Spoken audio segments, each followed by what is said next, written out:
Hey friends, welcome to Candy's Best Life Over 50. I hope you're having a wonderful day.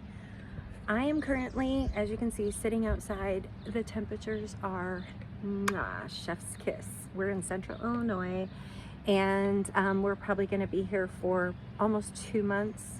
Our plans did have to change. If you've been following my channel and you followed our 1.5 weeks of travel, 2 weeks from almost 2 weeks.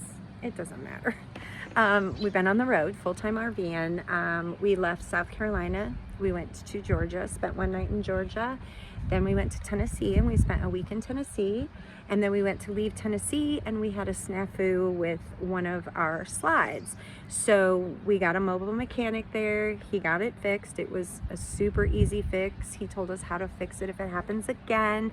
Apparently motors and slides, when there's multiple motors in one slide, they could tend to get out of sync. So he gave us all the tips and tricks on how to fix it if it happens again, which is amazing. It's always good to know those things. He got us on the road. We didn't get on the road until about 2 in the afternoon on Saturday. Our plan was to leave at like 10, so we were a few hours behind schedule. But we were supposed to stay in Kentucky for a night. And this is just the stuff that happens. So if you're a full-time RVer, you know anything can happen, right?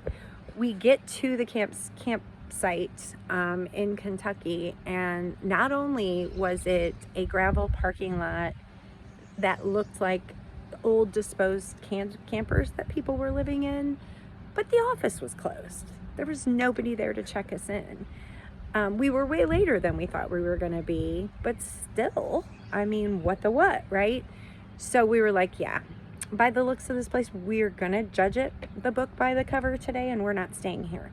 And look, I have a tainted thoughts right now about some things because my sister and her husband just had their 2500 Chevy stolen. So yeah, I'm going to judge people. Sorry, but I just am. When things happen to people that I love that are bad, it changes the way I look at things.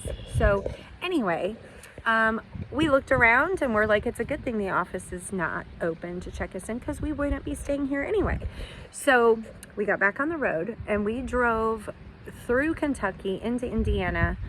We got about a little over 50 miles outside of Indianapolis. And I want to tell you, if you're ever around Seymour, Indiana, and you just need to stop somewhere for a night, Weary Travelers RV stop. Go there. Super awesome place.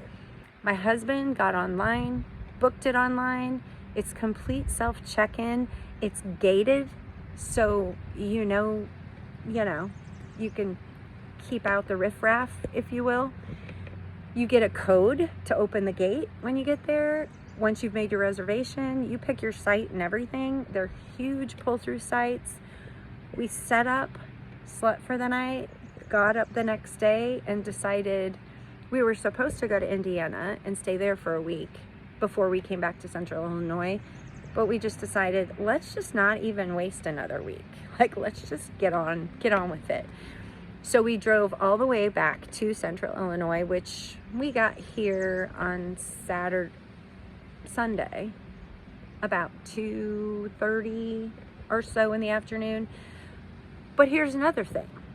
When you go to a KOA website and you book a site, it doesn't mean that you got the site, because I called the KOA that we had reservations at to cancel our reservations, and I thought in my head, we're going to have to pay a fee because we're supposed to be checking in today, and we were totally fine with that.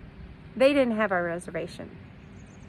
So if we would have gone there, we wouldn't have been able to stay anyway. So God's got a plan, y'all. He's got it figured out, and us just decided we're going to keep it on, and bypass that campground was meant to be, right? Because we wouldn't have had a place there anyway. So that's been our week's festivities.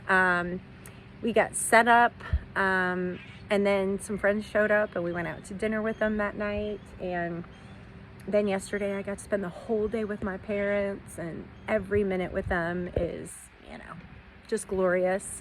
Went out to dinner with them last night, brought my husband home dinner, and went out to lunch with family today. And yeah, like living my best life, y'all. This full-time RV thing can be very, very fulfilling, even though there's hiccups. So if you do this and you have bad times, just know the good ones are yet to come. So anyway, much love from Katie's Best Life Over 50.